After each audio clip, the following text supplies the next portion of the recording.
Chris Speaks back here today with Brandon Mosley for our BCS Day Ball podcast, and we got a returning guest with us here, L. Milliner today. So, L, man, a few weeks ago, I did a video about Carmelo Anthony, and thing got like 80,000 views, man, in no time at all. And then I was like, well, dang, man, I really wasn't expecting that kind of, I picked up like 2,100 followers or something since then. And I got thinking about something. I seen something you had about the most controversial voice in Birmingham, and so I was like, well, let me just see if I can go this further. So I made another one. Um, that's talking about I said black culture was ghetto culture, and what I meant by that we've got this hip hop that's teaching these kids to glorify violence. And, of course, I got called the racist from the white liberals and from some black people, but there was a lot of black people that commented, this white boy is speaking the truth. It seems like there's more black people beginning that are tired of this type of mentality going on. What's your thoughts on that? Yeah, man. First off, congratulations, man, for going viral and whatnot.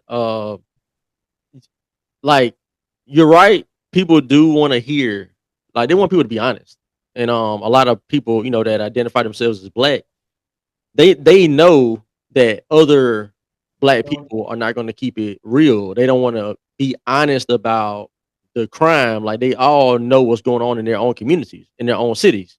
Like here where I live in Montgomery, everybody knows who's killing who. But when people talk about it openly and honestly, certain people want to shy away and not. They don't want to hear it. They don't want. They definitely don't want to hear it from outsiders, like who they view as outsiders, right? But there are a lot of people who are waking up, and they're not only waking up, but they're starting to speak out.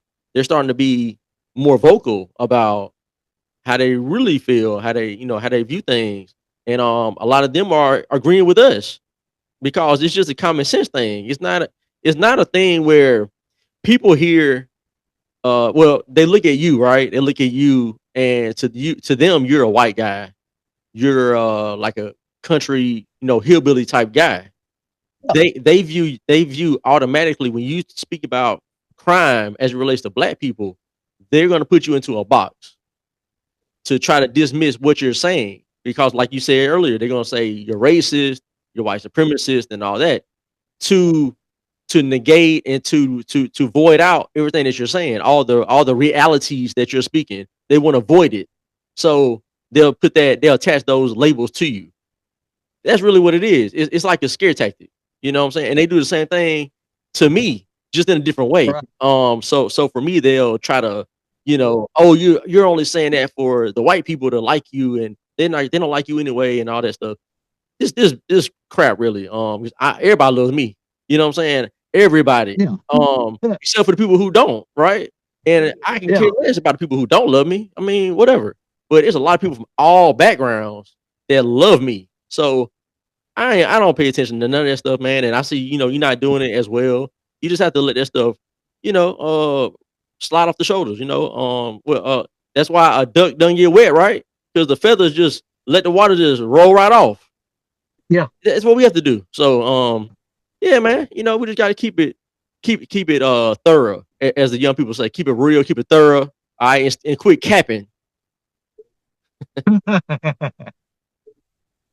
About a year ago, Birmingham Mayor Randall Woodfin said that they had a problem in the city with like young males, like teenagers, get in a car, loading up, and they'd have shotguns and rifles and handguns, and they would go riding around neighborhoods looking to shoot up people that they apparently are sideways with or whatever.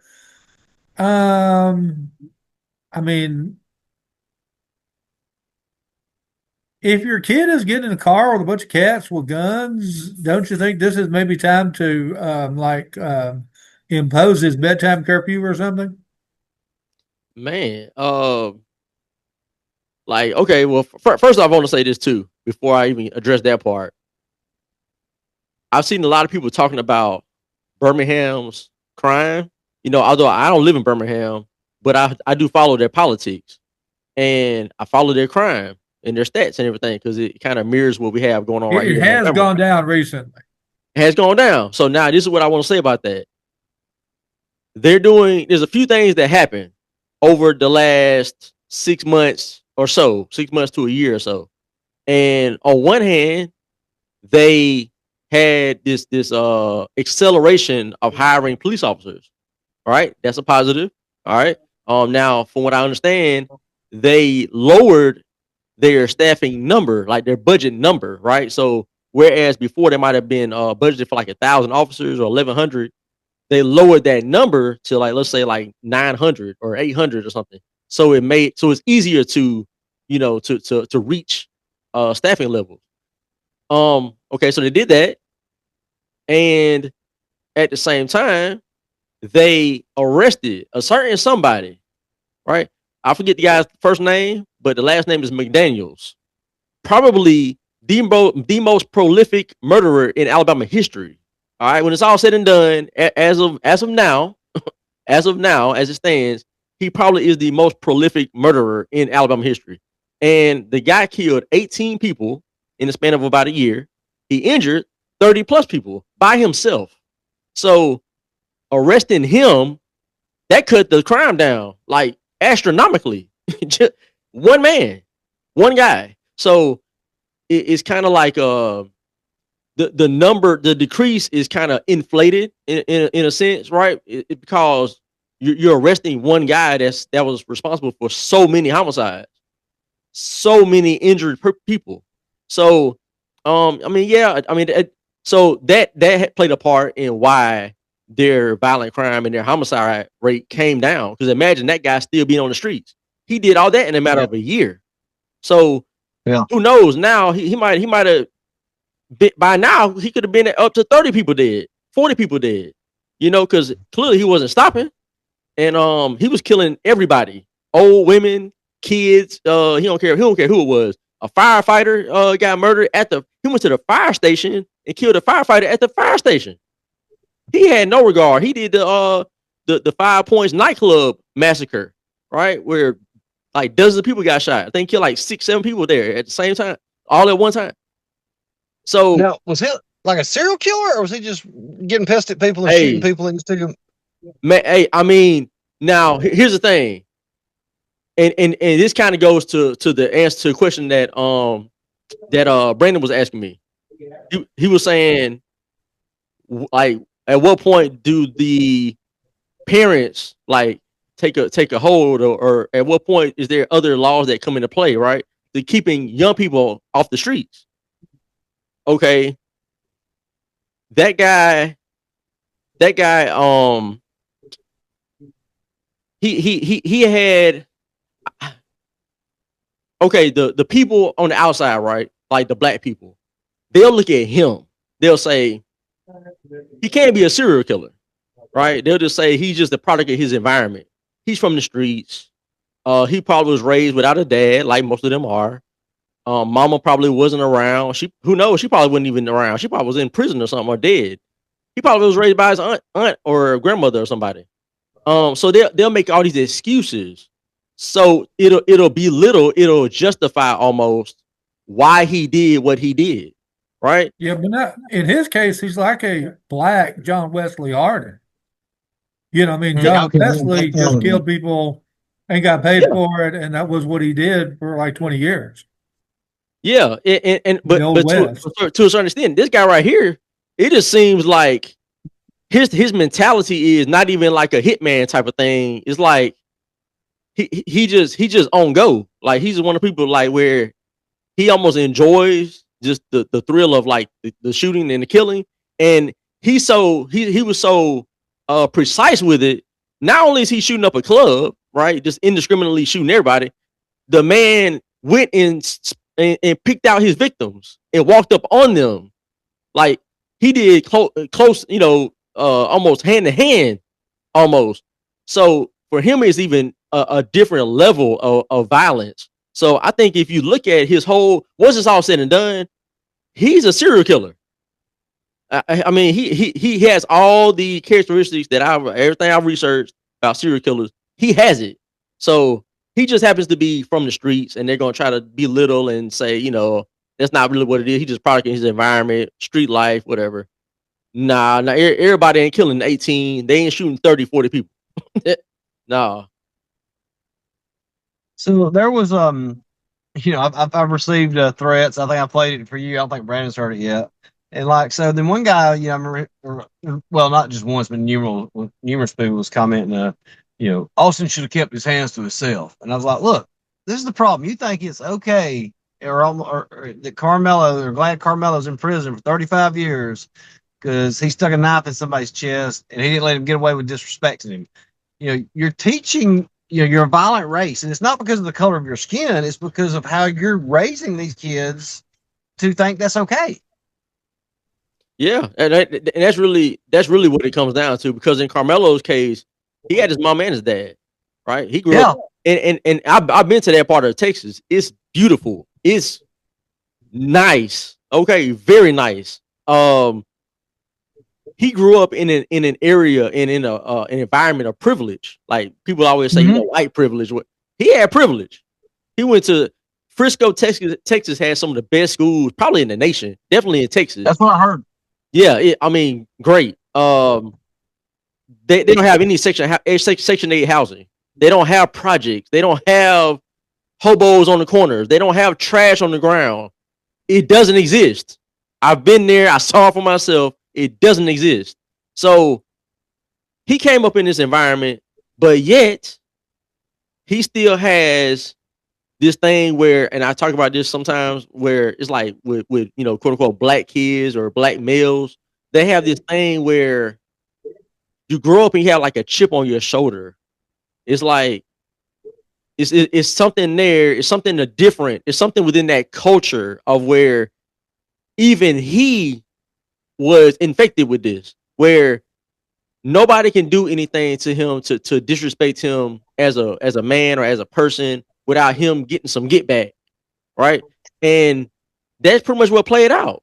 His whole thing was in the video when he got arrested. He said I told him don't touch me, or he touched me. I told him not to, and he put his hands on me. I told him not to put his hands on me. Right. Who no normal person stabs somebody in the chest with a knife because they touched you. I've been touched many times by people, right? I've been pause. Touch like what I'm saying? Touch like somebody bumping into you. Like somebody pushing you. I've been pushed, punched, all that. I've never stabbed anybody. Right? Yeah, I mean, I had several fights growing up, in high school and junior high school. In fact, I almost expelled me from high school for fighting. But it never occurred to me, whether I won the fight or lost the fight, that I'm going to kill this man because he took a shove or took a punch. It's like, hey, shove me. Well, I'm hitting you. It would never have occurred to me to have put a knife in the person's heart. I don't understand that sort of escalation. Yeah, I think he's angry, and you know what? The family has kind of, like, without even trying, they have shown us, they have shown and proven why maybe he has the anger that he has. Because when Austin Metcalf's dad initially, they had like preliminary trial, or maybe it was like something else. I forgot what it was exactly. It was some kind of press conference or something that happened. And Austin's dad went in, and then the advocate guy, Dominique Alexander, the baby shaking guy that went to jail for hurting a little 2-year-old little boy, that guy told Austin's dad to leave. You're not welcome here. Like, and the family didn't come out and say, "Oh, no, we're not, no, he can stay. Let him stay. We're no, it's not. We're not against him." They didn't do that. So from the jump, the family stood on the side of their enemies with the Austin family, rather than something awful happened. yes, we can defend our son, but what happened happened. So let's, show some type of remorse for the situation. And on top of that, all the money accusations. The family has raised money. People want to say, oh, well, they didn't use the Give Send Go money and it's still frozen and all that stuff. You can raise money 1,000 different ways. There are other organizations that raise money for the family. Like, let's stop playing as if they don't have any money that was raised for them. Now, the situation is, or the question is, why? Where's the money? Why didn't they acquire a better attorney? Why didn't they do other things? And all that lends to they're about themselves. They're about their situation. Yeah, they might love their son or whatever the case, but he wasn't their priority for them to defend. They were worried about buying vehicles, getting into a new house, all that kind of stuff. No rational mother, father is gonna do stuff like that when their son is fighting for his life, literally. So, so I think all that lends to why he's angry. I mean, he probably has seen this stuff growing up that they chose themselves or chose other people over him. That stuff will bother you, especially as a young person. One thing that really got me is after this is all over with, I see these, that's all on the post, these memes of, people pissing on Austin's grave, Austin reading a book. I should have kept my hands to myself, making all this stuff. And it's like, I said, this is not about black and white, okay? This is about right and wrong. Like, if that would have been a white kid, I would have said the same thing. But I mean, and when I said, hundreds of black people were killing each other tonight, and y'all never say a word about trying to defend these other people. But as soon as it becomes a white man that it killed, now it's a whole different story. Yeah, absolutely. It's a like the way that people look at this is different based on your upbringing, the culture that you come from, and everything. Like most people that identify as white are gonna are not gonna stand with criminals. Like you just don't see it. Like it just doesn't. Yeah. It's not a prominent thing. Like most people say, okay, if that guy killed somebody, well, off with his head. Like he needs to go to jail like the rest of everybody else. Like, but black people are going to, because they're coming from a victim mindset, so they're going to always take up for the perpetrator, even though they did what they did. In their eyes, he's still a victim of the system. This system has created the situation for this young man to be where he is right now. Sorry to cut you off. One guy who commented on the post said that's the reason black folks felt like he should have been acquitted because they've been a victim for the last 400 years. And I was like, did you listen to yourself? He should get off because you think, the whole system's against you. There it is. And that's the mentality that most have. Like not all, not every last one. Yeah, but not all. Most do. Yeah, most do. Like, and all that comes from like brainwashing of like, what we learn in school and everything. Like all that goes back to the way history is taught. So black people have this view of they're automatically victims no matter what, because systems from 50, 60, 70 years, 150 years ago were the way they were. So now they have to still be the inferior. They still have to be the oppressed.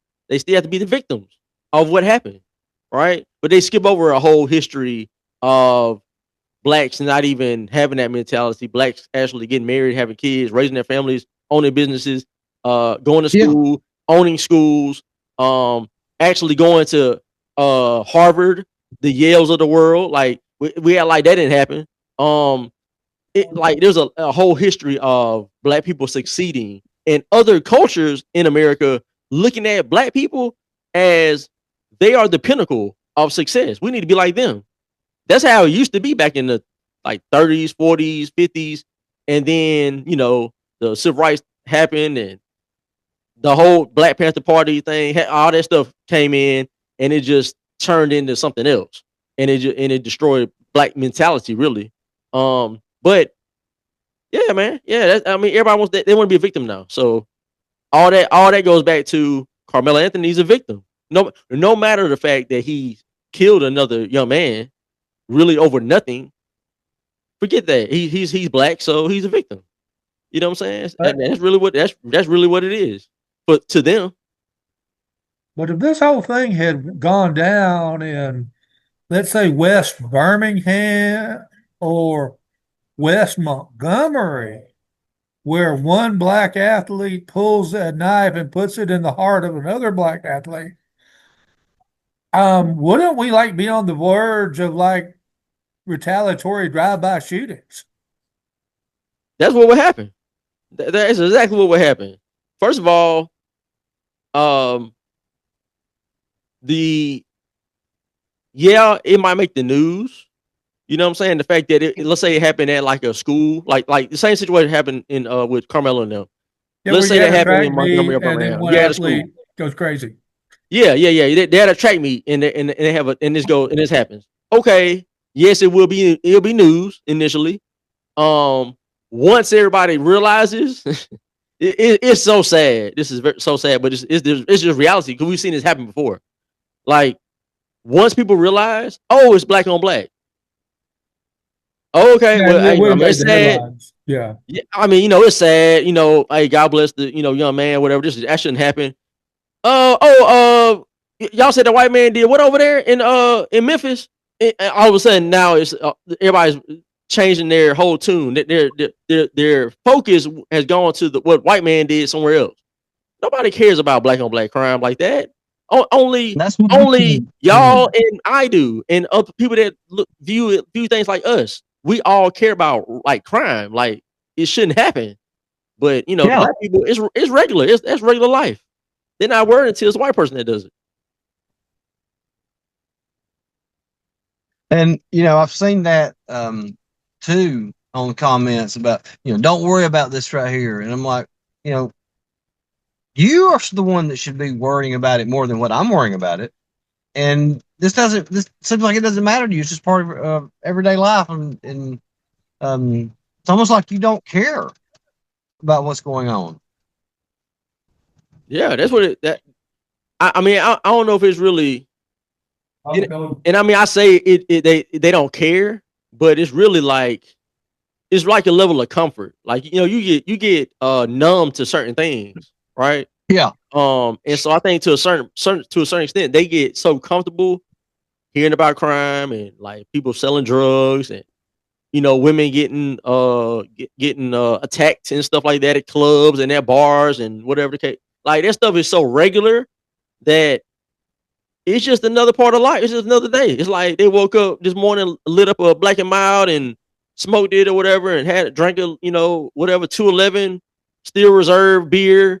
It's just regular life. It's like, man, I mean, they might go to work today, might not. You know what I'm saying? If they do go to work, they gonna be about 15 minutes late. It's regular life. You know what I'm saying? It's regular life, man.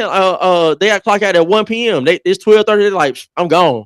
You know what I'm saying? I'll see y'all tomorrow. I'll be late tomorrow too. Like it's regular life. So I mean, what's murder? Murder is nothing. Murder is a an inconvenience in the moment. You know what I'm saying? Like that's really what it's an inconvenience. It's like you riding down the road and there's a car accident and you in a hurry. You're the white man trying to get to your job on time, and it's a car accident holding you up. You like, oh my God, I got to call Bill. I'm gonna be late. You know what I'm saying? You worried about that? It's an inconvenience to black people. Getting robbed, shot, killed, whether it be a kid or not. Yeah, in the moment, couple days or so, it's sad. Oh man, that's horrible. But it happens so much that hell, the next day or whatever, you're gonna have another one that happens. You know what I'm saying? You have no time to like really process and say, yo, this right here shouldn't happen. We're not used to this. No, you are used to it. It happens every day. So it's one after the next. There's no time to, you know what I'm saying? You gotta put that face on the shirt, on the t-shirt, put the little angel wings all around the guy, although he was a drug dealer, you know what I'm saying? He bought and shot people and all kind of stuff. But he got the angel wings, he all up in heaven and stuff. Y'all gotta put that on a t-shirt. Y'all gonna wear that for a couple days or so. And then next week, little Petey is forgotten. Who cares? That's culture. That's black culture. And I don't rock with black culture. Like that is black culture. I don't rock with it. I'm not cool with it. That's idiocy to me. But when I say the things I started saying, so we just talk about then, and that's the first comments that start coming out is racism, you're racist, you're racist. Like, no, I'm just telling the truth, okay? Because you can't handle the truth doesn't mean me a racist. If I say anything racist, I mean, other than, saying stuff back to other people, but after they start stuff, but no, I don't think I'm being racist at all on there. Man, look, man, people gotta stop. You can't get mad at another man for like just telling you what he thinks or how he feels about something, his views of something. Yeah. Like, just, I mean, if you get upset, if you don't like it, I mean, that's fine. But like, it's a line that you shouldn't cross with it. And I think people just they want to cross the line with you, but then you're not allowed to cross the line back. You know what I'm saying? Like, Yeah. There lies the problem. Like, don't cross the line of getting so personal with it, but then you don't want somebody to say something personal back to you, and now you're gonna be all sad and stuff, and that's something that I struggle with, you know what I'm saying? Because I will violate somebody, like I will violate them, like very like bad, you know what I'm saying? Like I have them wanting to, they want to come see me, you know what I'm saying? They Well, don't. I got a message today that said he's in town, he's coming to see you. I was like, okay. Yeah, man. I mean, does he even have gas money? I mean, he probably one of them guys they go to work late. He probably got fired. You know what I'm saying? What money? What gas he putting in his car? And they put on what's he putting in there? 2-cycle oil? Yeah, got a lawnmower. And she said, and he's the chief of police sons too. And I was like, well, if he's the chief of police son, he should know that you can't make terroristic threats over the phone to somebody. That's illegal, and you can't come attack somebody. Yeah, man. People just he just emotional. You know what I'm saying? He just emotional. Like, and the sad thing, he's probably like 40, 50 years old. He just emotional. He has no, like, he has the mindset of like, he's still 16, 17, like junior in high school. That's basically what it is, did the guy reach back out to you, or is that the only thing he says to you? That's only says that you got one phone call, and then somebody today told me he's in town, he's coming for you. I was like, okay. I mean, anybody can figure. Yeah, he just got to talking, and so he probably was off. He probably was off that. Y'all ever seen somebody drink Wild Irish Rose? Oh yeah. You know what I'm saying? That's that old school, wine or whatever. I don't know what that is. But they say that tastes horrible. Back in my early days, I've had a little bit of it. Yeah, hey, well, he probably was off of that. You know what I'm saying? He probably was feeling kind of good. He was feeling good, but then he got mad because you was talking all that truth, and he couldn't take it. So he just said some stuff. That man, like I said, he probably ain't got gas money to get down the street. So ain't nothing to worry about. A lot of this, apparently comes from the home life.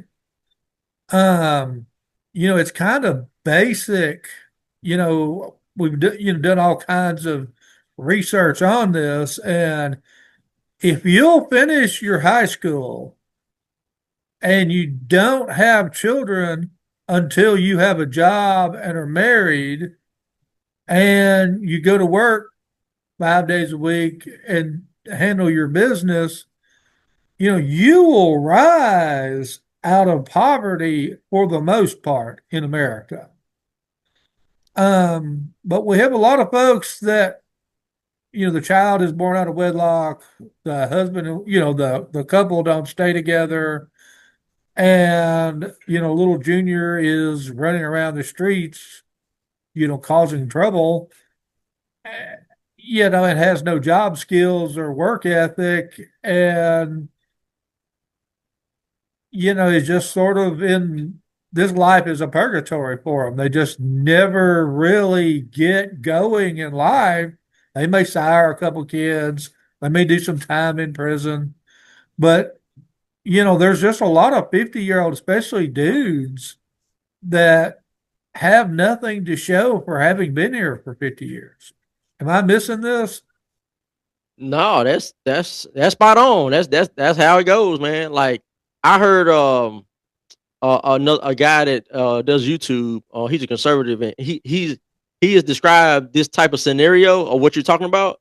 like how weeds grow. Like weeds grow in your yard. Like, when you have a garden, you have to, like, prune it, you have to water it, you have to, oversee it, right? You can't just let it just grow out of control. But weeds, they just grow. You know what I'm saying? You ain't no watering needed. You ain't got to go out there and do anything of put any special feed in the ground or nothing. They just grow, right? And that's how these kids grow. Like, they grow like weeds. They're not taken care of. They're not overseen. They're not given structure and order and having standards put on them and expectations. It's just, they basically raise themselves, right? Right. They go out in the streets, and the streets become home, and that becomes their family, and they get into the life of crime, and then before you know it, they've gone from age 12, 13. Now they're 45, 50, 60, and they never, like, matured past the age of 15, 16. You know what I'm saying? And they probably went to prison at some point, and there again, they're not able to, like, really grow, because now they're in jail doing probably just as much heinous things, or maybe even worse, because now they're in an environment where there's ultimate structure to a certain extent. There's structure within prison, right? So imagine somebody that's like 12, 13, 14, not living structure, right? They just living in the streets, doing whatever they want to do, and they go to jail, and now you have not only the COs and the system of the prison, but then you got the inmates who have their own rules and regulations. Now you have to work within these confines, and that's like alien to them. You know what I'm saying? Now that creates more issues, because in prison they will, they get rid of you. Like, they will take you out because you're not, because you're disrespecting what they have going on. But anyway, they get into prison, things like that happen, and they never grow. They stay mentally handicapped, basically. Like, they can't get past being a child and being emotional and being violent, and yeah, it's a sad thing, but we see it all the time, especially when you're, and this is something that's across all, so-called skin colors. Any person from any background can live this life. You know what I'm saying? Because that's a cultural thing. It's Yeah. not it's not a thing based on anybody's color. We all know that, but I want to make sure I say that, because people are gonna be like, oh yeah, I was the black man or whatever. Like, it's just that it's more black people that fall up under that lifestyle. That's all. But anybody can be that. Asian person can be that way. It's highly unheard of, but it can happen.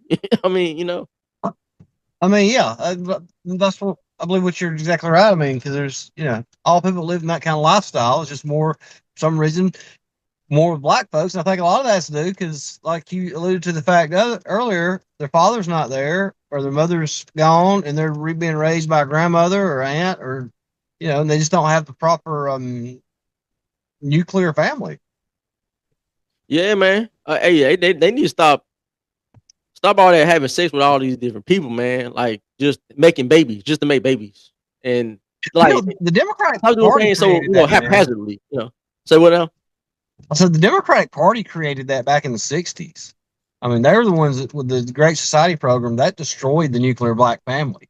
That's why you had, people with numerous kids.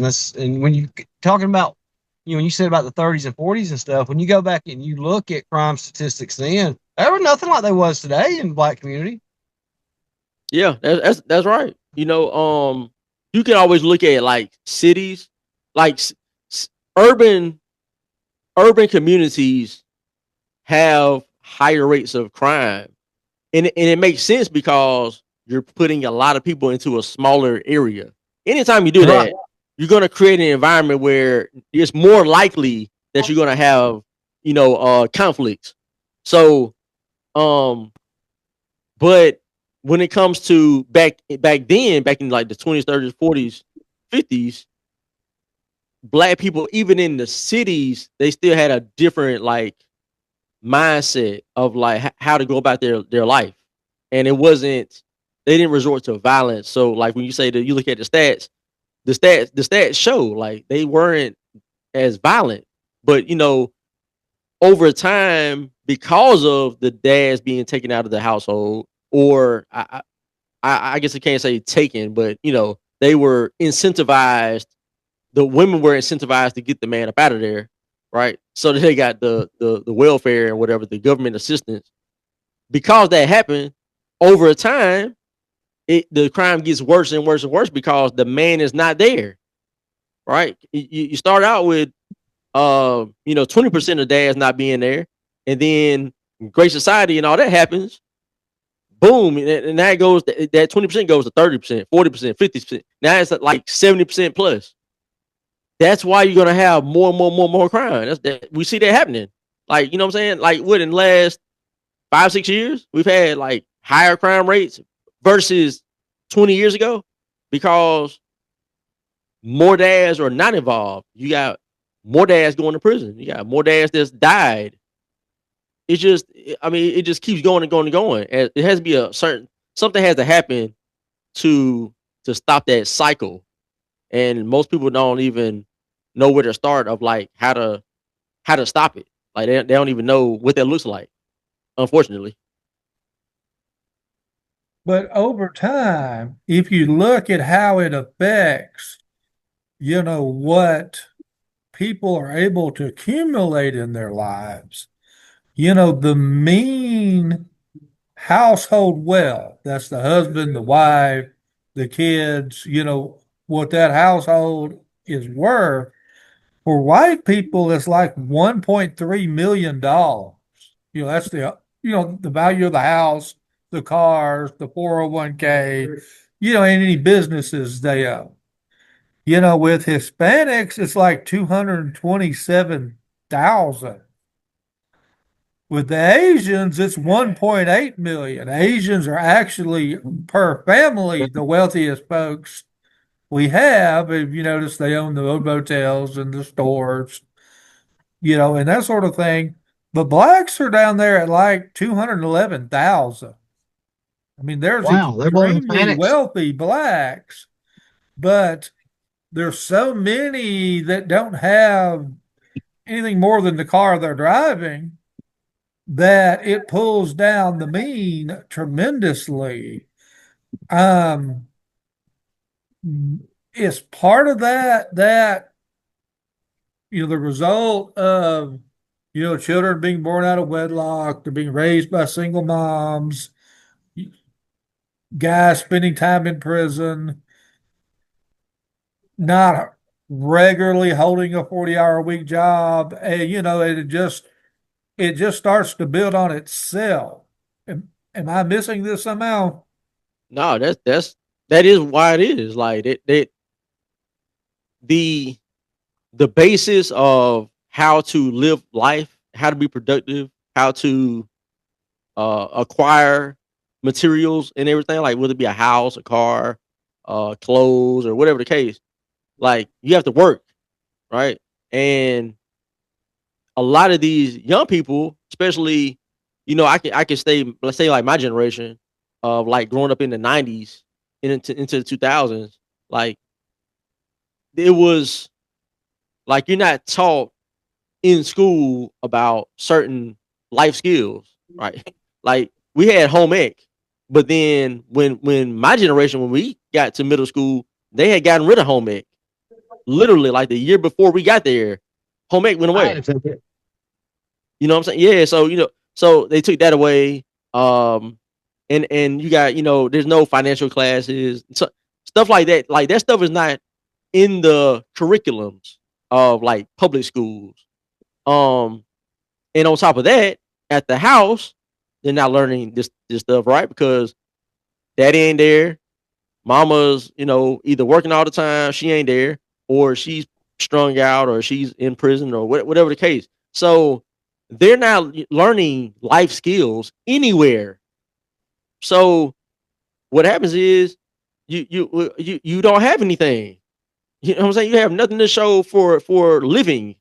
So then when they have kids, it's the same thing. That you just teach the same thing as Oh, all I know is getting some help from the government. All I know is welfare. All I know is having my EBT card, EBT food, and EBT cash. You know what I'm saying? And then what they do is they learn how to manipulate the system to where they can use that to all their benefit. You know what I'm saying? So they sell the food stamps and they do all kind of other little things that I know some of the stuff because I'm from the culture, but uh some of the stuff I don't even know how I don't know how they do it. But they able to the one thing about it is they might not have the wherewithal or like the life skills to like work and they don't want to do all that. But they are some smart people. All right, some people that's real smart, real cunning. All right. They can figure some stuff out. They just don't want to figure out how to do it the right way. And that's the problem. They don't do it the right way. They want to do all the crime, the criminal ways. But yeah, like it's the culture. That is the culture. The culture is take, no giving. I'm not gonna be productive and give to society. I'm gonna just take. I'm gonna manipulate people. And I'm gonna teach my kids how to do it. That's the mentality, and that's why there's such a big wealth gap, and they want to complain and say that they deserve reparations and stuff. If you were to give each black family like $1 million, say, hey, here's $1 million cash, do whatever you want to do with it. I mean, we all know that money will be gone in no time. Most people within the community are going to just blow it on stuff that don't even matter. You know what I'm saying? They're gonna blow it on stuff that's going to depreciate with value instantly, like diamond jewelry and stuff like that. They're gonna go buy a car that they shouldn't go buy. Like it's gonna be gone. It's gonna be wasted. So rather than just giving you what you say you need, right? Let me not just give you the water, right? Let me lead you to the let me not give you the fish. That's the analogy, right? Let me not just give you the fish. Let me show you how to fish. You know what I'm saying? That way I can feed yourself. That's what should be happening, but they just want it instantly. And the Democratic Party, they encourage that type of behavior, that mindset. Oh, we're the government. We can snap our fingers and give you reparations. No, why didn't y'all do it then? Y'all had Obama in there. Y'all didn't do it. Y'all, you know what I'm saying? Y'all have had other people who would have done it or allegedly would have done it that y'all haven't done it. So stop lying to people. You got these people tricked into believing that y'all are gonna do this, that y'all not gonna do it. And it doesn't even make sense to do when they've already got reparations already. We want to be honest. Affirmative action, that's reparations. You're giving a certain group of people opportunities that other groups of people don't get. What else do you want to call that? That's a huge advantage. DEI, they had that whole thing going on for years. That's an advantage. They give scholarships to black and indigenous people and all kind. They got specific groups. There's no scholarship that says white person on it, but they got them that say black people. So how are you not getting reparations? Yeah, it's funny you said that about reparations. That one guy who I mentioned a while ago, his name is Marcus Hampton.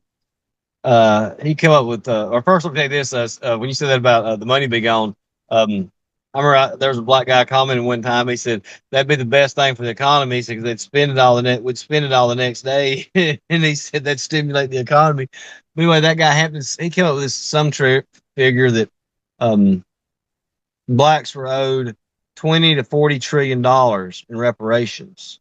And I told him, and alluded to something you said, I said, you should be thanking your lucky stars that your family was enslaved and that you're in the United States right now and you're not over there in the Congo or, someplace like that, dude. That's a fact. That man, hey, they are they still eating monkeys over there, man. They people eat monkeys. Yeah. Like raw. Yeah. Like they don't even cook them. They just eat them. Like lions. Yeah, I mean you don't want to be. Yeah, no way you want to be over there, man. No, and they still got slavery over there too. Yeah, they still have slavery over there too. they still enslaving. They still enslaving the Negroes over there. Oh, and that's what I told him too. I said, "Well, look, go get your reparations from the people who sold you into slavery." I mean, yeah. Hey, it started somewhere, right? Like they. Yeah. They love to like tell history, and they only tell you the tail end of what happened, like the very last bit. You know what I'm saying? They don't tell you how it began. Like, okay, you know, these African this African tribe came to this other tribe's village and raped and pillaged the women and took all the little kids and took the women and shackled them and took them to the beach. And then the Europeans or really the Arabs came from Algeria and what's the other countries up there? I forget, Morocco and all that. Yeah. They come from the Sahara down to sub-Saharan Africa, get the slaves, take them back up, then they sell them around the world, Europe, America, whoever wants them. You know what I'm saying? They don't Yeah. see the whole story, and they Yeah, a still do this stuff lot. today. It never stopped. That's the thing about it. In America, we stopped it. The white thank y'all white man, y'all stopped it. Y'all got rid of this. You know what I'm saying? Y'all say this is wrong. We shouldn't be doing this. Yeah, we've done it. It's wrong. We got to pay for this. You know what I'm saying? Some kind of way. Okay, and they ended it over there in Africa. Them black folks don't care about y'all. They still do it today. It never stopped. So don't get mad at America and ignore what they doing over there in Africa right now. Hell, we've had you on for about 45 minutes now. Is there something else you'd like to add that we haven't really covered? You know what? I wanna ask my guy Chris, like, how do you view the way people see you, like the way the comments that you've been getting, um, good and positive. I mean, positive and negative. Like overall, like how do you feel about the comments that you've been getting about the some of your statements that you made about Carmelo and just other videos? Well, I was really surprised at the reaction that I've gotten. Because like I said, I mean, I've got them 80,000, 70,000, and then, you know, there was white people that saying, you know, you're saying stuff that we were scared to say. And I was like, yeah, I think that's been true for a long time. I was always, I mean, I wasn't shocked with black people. I knew that there was some out there that felt like this and wanted this stuff to end. You know, the negative comments I got, you know, from the black people, I expected the vast majority to be negative. But um, as far as being, hold on, pull up, being called a racist now by people out by, you know, these white liberals and, you know, and some of the black folks. I mean, I wear that as a badge of honor, man. I mean, because, you know, I don't you know, judge people based on their skin. So I never considered myself a racist. Well, I think I'm just telling the truth. So I mean, I welcome all the comments. You know, I mean, I've had oh yeah, and here's what I'm going to tell you. Like you know, when for some reason, you know, I get called somebody, oh, you're a meth addict. You're a meth addict. I'm like, okay, let's go take a drug test. Let's see who comes up clean for everything. And because I know you're going to come up positive for marijuana. Okay, there's no doubt. I know who's going to come up clean and who's going to test hot on this drug test. So let's go, you know, do that. You know, so really, the way I look at it is, man, there's nothing you can say to me on Facebook that's going to bother me. Like you said a while ago, you know, duck off of water. I was in the Army. I mean, they talked to me worse than they talked to, you know, anybody they could in basic training. So, you know, some guy sitting on Facebook doesn't bother me.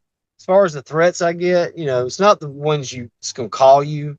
It's, you know, leave a voicemail that you're worried about. Just worry about some people that, you know, might come up there and do a drive-by at your house. Fortunately, where I live, you know, I'm not worried about that either. But yeah, man, one of the greatest compliments I got the other day is I got called the new Charlie Kirk, and I said, well, you know, thanks, but I could never hold that man a candle to that great man. I mean, that was one of the greatest Americans that's ever lived. But yeah, man, I'm enjoying it. I'm very humble. I didn't ever think I would be getting this kind of exposure, and I'm just gonna keep doing them. I heard that. Oh, hey Brandon. Yeah. Do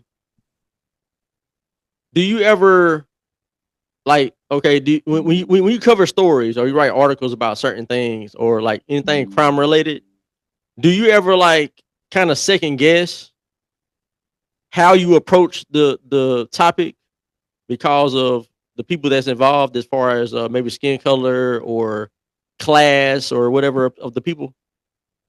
Um, I did get in trouble one time. You remember the George Floyd Mm, slay? yeah. Um, I was perfectly fine with writing George Floyd's family a 10, 20, whatever $1 million check for wrongful death because I think the officers handled that situation badly. But when you go back and look at the case, uh, the police showed up because Floyd and his friends were trying to pass off counterfeit pills. Floyd, knowing he's about to get arrested and he's got like 6 different convictions, so he was going to be in violation of his parole and everything else. He immediately gets out of his pocket and ingests all the drugs that he had in his pocket.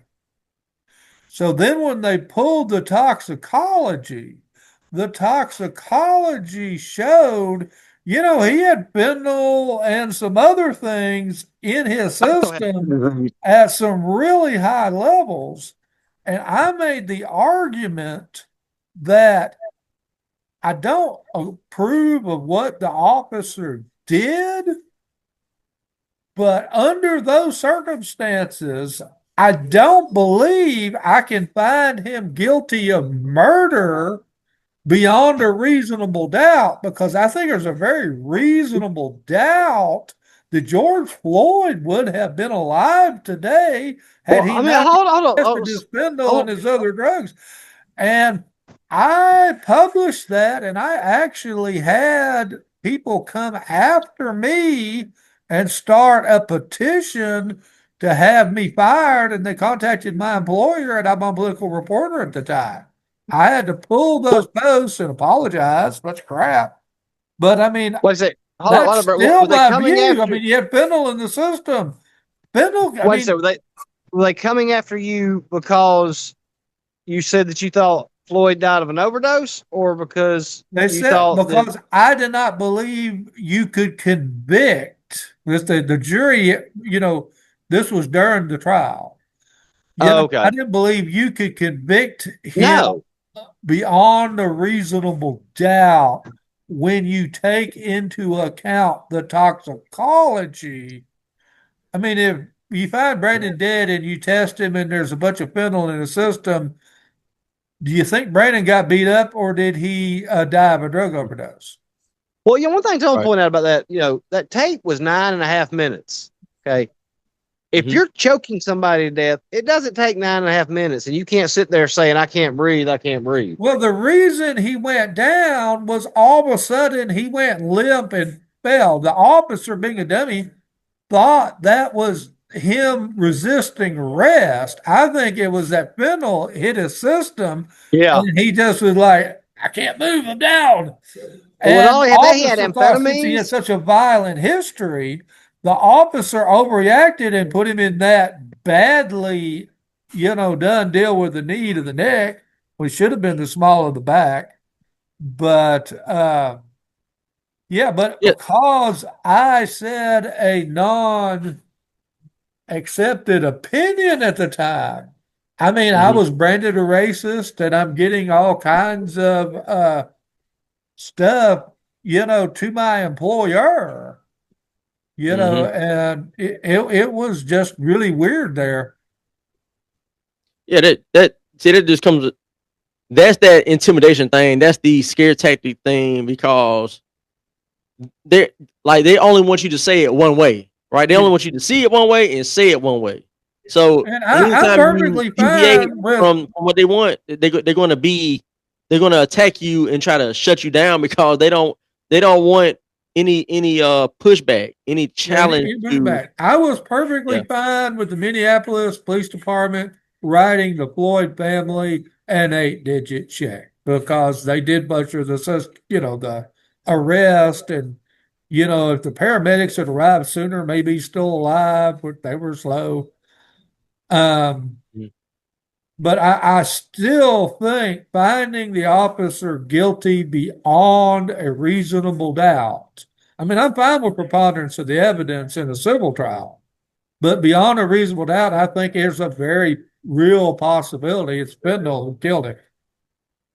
He had the heart disease, and he had amphetamines in his system too. Yeah, I mean, he took a bunch of amphetamines and fentanyl all in one deal to get rid of the evidence. Yeah, with somebody with heart disease. Yeah, and see, if I Brandon always took look at that situation, fentanyl right now, I would probably be dead too. That's right. Hey, and I always say this right here. The other two people that was with him, what happened to them? Did they die? Did they get tased? Did they get shot? Did they get anything? No. No, they went right in the police car and were sitting there wailing, "What's wrong with George?" There it is. So, like the whole way that they shaped that whole scenario in the media was that George was done wrong in the situation, but they just complete. How much did we ever hear about the other two? Did anybody even release the names of the other two people? Did the media even talk about the other two people that were there? Nothing happened to them. They sat there quietly the whole time. They didn't fight police. They weren't arguing. They wasn't saying they couldn't breathe. They were caught with counterfeit bills they made on a printer. Like, oh God, I'm going to jail. Oh damn, yeah, George. You know what I'm saying? So it's just the way that they frame this whole scenario. It was erroneous. It was deceitful. It was they did it for a reason, right? And they end up getting what they wanted, which was they wanted him to go to prison. And from my view, I don't think he did anything wrong. It looked bad, right? The optics of it, they used the optics to say he had the knee on the neck when really it wasn't really his neck. It was like the top of his back, like the middle of it. Top. That didn't kill him. Like it just didn't. No. But it looked bad enough to where they only highlighted that and they ignored everything else. The toxicology, they ignored the other two that were there that was a part of the whole crime. They just ignored these other pieces. And then the poor Asian guy, oh man, why the Asian man go to prison? What he do? All he did was stand there. He didn't do anything. Why is he in jail? Yeah, I don't know why those guys went. I mean, like what? Like that makes no. But yeah, hey, check this out. Y'all remember the guy in Memphis, Tyree Nichols? Oh, do y'all remember this? I remember that name. Tyree Nichols. Do y'all remember him? Yeah. He died by the hands of police. Do y'all remember that? This was maybe 2 years ago. Yeah, but I can't remember the details surrounding it. Now, how come y'all can't remember that case, but y'all remember George Floyd? Well, because there was a petition trying to get Brandon fired over the George Floyd thing. So, okay, all right. Well, hey, fair enough. But there's another reason why. The reason why y'all don't know all the specifics the same way is because the killers of Tyree Nichols were black. That's why y'all don't even know. Y'all not too sure about it. It was the most egregious cop killing I have ever witnessed in my life of watching videos and everything of the news talking about. They literally beat this man to death on camera. The man was beaten. He was handcuffed, beaten, and one of the officers kicked his head so hard he kicked it like he was kicking a field goal. The man had what'd you say his name was again? Tyree Nichols. Okay, I'm gonna look that up. Yeah, the most egregious. It made Derek Chauvin look like an angel. It made Derek Chauvin look like he handled everything perfectly.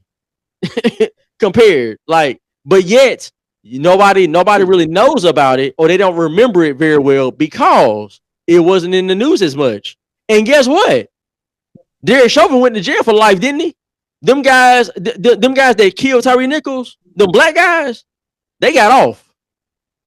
Derek Chauvin not only went to prison, but got almost stabbed to death in prison. Yeah, he got 21 years. Yeah. So I want everybody, if you a black person out there and you all about social justice and all that stuff, pro-black and all that, our black brothers and sisters, Do y'all remember Tyree Nichols? Do y'all even care about Tyree Nichols? Y'all should go back and watch that video and then tell us or tell anybody that that was not as bad as or you know not worse than what happened to George Floyd. There's no comparison. No comparison. Tyree Nichols was beaten to death. Nobody said a word about it. It was a problem until everybody found out that the cops were black, and then it was like, oh well. Did I say that earlier? Didn't I say earlier about when black people kill black people? It's like, oh man, that's bad. It's sad. But then it's like, oh, what the white man do over there? That's what happened with Tyree Nichols. He got killed. Once they figured out it was black officers, now it's like, oh, what else happened? What the white man doing something at? No, nobody cares. I do know as a reporter and years of covering it, if a black guy, if a black guy kills a black guy, and I do that as a story, it gets read, but now it doesn't get read as much as, they ordained a gay guy in the a Presbyterian church or something. Yeah. It's just like, okay, if there was a white dude from St. Clair County here and he met some dudes at a bar and they had a car they were trying to sell for like $500. And he's like, oh, yeah, I'll go check on the car. And he went to go see the car they were selling way cheap. And like 6 of them killed him. They took his money, his $500, and just killed him and kept the car and dumped the body. That story, I mean, I did him missing. I did the people arresting. We did like 3 or 4 stories on that. And every one of them were like leading the day. And I mean, we won't even go into something like what went down with Aruba with Natalie Holloway. I mean, I guess probably most of my readers are white. So if a white person dies, I mean, the rating, the number of views of the article goes up a whole lot more. Yeah, and it's, I think it's rarer, right? Like that's a rarer thing to see happen. You could do it's like a white person get killed. Gets killed in Birmingham, Mobile, or Montgomery. You could probably do 3 of those a week or 4 a week. And they're like in 2020, 21, you could do 2 a day, Yeah, absolutely. We had the guy, I think his name was Thomas Hand, if I'm not mistaken. Thomas Hand Jr. Here in Montgomery, white guy. He was in a rougher neighborhood, spreading the gospel. And a 17-year-old boy, black boy, walked up to him and shot him and killed him right in the street in front of his wife and kids. That guy he ain't been tried yet. The 17-year-old hadn't been tried. That happened in 2021, 22 or something like that. Hadn't been tried yet. Like that's one of those situations where we can't look at that from the outside and say, oh, it happened because the white guy was scoring drugs or something. Like that never came out. Like there's nothing like that going on.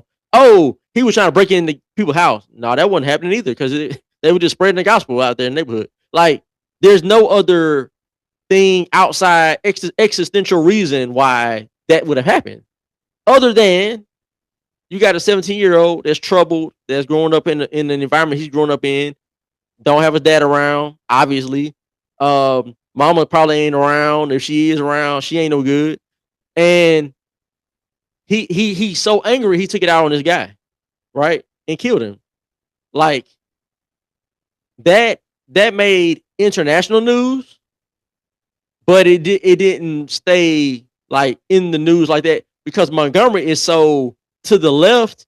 They didn't even want to talk about that. They didn't really want to put a whole lot of pressure on that situation because of the dynamics.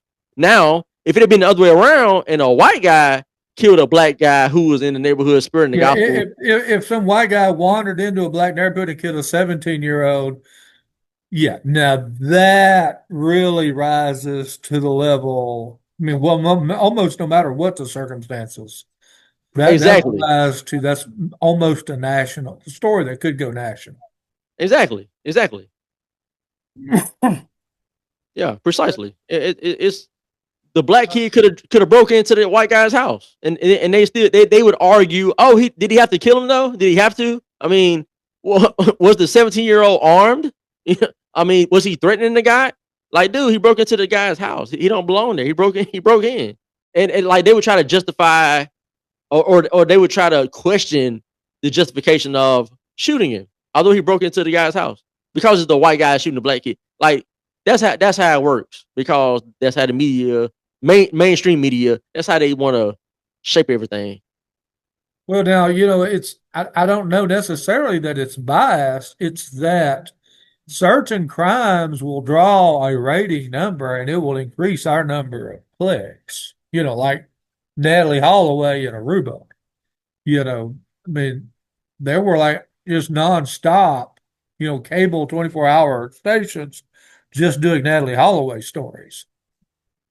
Yeah, so Jordan Vandersloot is like the best known murderer of our yeah, time. Is yeah. No, well, I think now because of the country. when it comes to like why I say the dynamics of the color is because when the story is told, they tell it in a way that they leave out certain parts of the story, right? First of all, the black person that's the victim, they never show a more recent picture of the person, right? It's always this picture from like 12 years ago. The Yeah, guy they'll was show they'll 35, show but a they'll picture show of a the picture if when he's the kid 11. of the person is a 12-year-old. I'm like, the guy is 32. Right. See, they are trying to like present him in the best way possible because the reality of the scenario is he was in the wrong, right? So to counteract that, they're going to present you an image of him as a more pleasant, innocent looking person, right? So that's what I mean by the media. They come in and they try to be deceitful and they try to trick people into feeling sorry for this person, and they don't really give you all the facts of the situation. They try to pick certain things to say and what not to say, so it shapes the scenario in your mind of, oh, he was just an innocent guy. He ain't doing nothing wrong. In reality, is a whole different scenario that happened. That's what I mean by that. But see, they don't do that when it came to Thomas Hand. Thomas Hand Jr. They got shot for spreading the gospel. They didn't do it that the same way. Like it wasn't they didn't show him back when he was a young person and stuff like that. They showed like regular picture from like last year. You know what I'm saying? They showed the real him and stuff. They didn't try to sugarcoat it and flower it all up. It's just uh they didn't present it in the same way. They don't tell you the story the same. It's just they just don't. And a lot of people are realizing that, and that's why a lot of people don't give black people the benefit of the doubt a lot of times because they know when the story is told, there's lies being told to us. Yeah, It's they're like Mike intentionally Brown. Mike spinning Brown's the a bunch of story. lies. So now, They're intentionally spinning the story. yeah, They're absolutely. not being Mike Brown was untruthful, but by showing a picture of the guy as a 12-year-old, he's boyish and looks cute, and it's like, oh, how would he do something like that? It's like, no, he don't look anything like that. That was 50 years ago. yeah. Uh, uh, and then don't let the guy have a record. You know what I'm saying? No, Yeah. they ain't gonna show. They ain't gonna show his record. They ain't gonna say, "Oh yeah, well he been breaking in people's cars and houses, and he done shot a couple people, sold drugs." They ain't finna tell you all that stuff. They gonna present it like that person has never harmed a fly. You know what I'm saying? And everybody in their family, all the people in the neighborhood know different. But once again, they all gonna be quiet. Ain't nobody gonna say, "Oh well, nah, man, that dude a thug, man. He broke in my house last year." You know what I'm saying? They ain't finna say all that because the black person has to be the victim. They don't want to give the media the real because now in their eyes, oh, I'm helping them to lynch the black man. All right, he already had a bad coming up. Yeah, we know he a thug, but he can't help it. Like, okay, I mean, therein lies the problem. That's why the cycle continues within these neighborhoods, because people don't want to keep it 100 and call out the bad stuff. They want to just ignore it and take up for it and protect the bad guys. No other group does that. Like it's just this is unique to black people. Nobody else does that.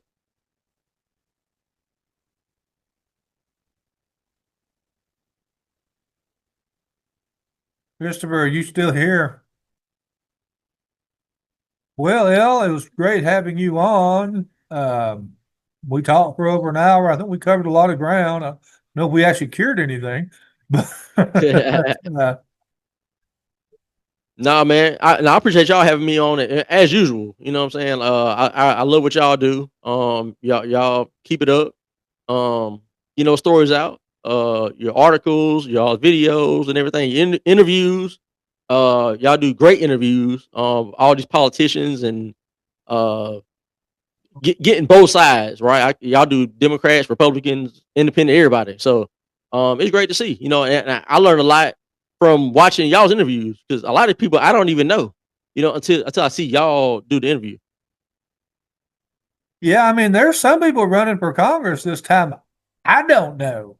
And, you try to reach out to them, try to get them on, come on the podcast, because I guarantee you, I don't know who they are.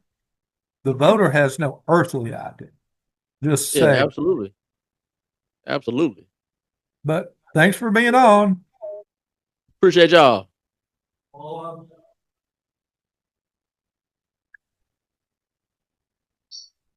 Sure, what happened, Christopher?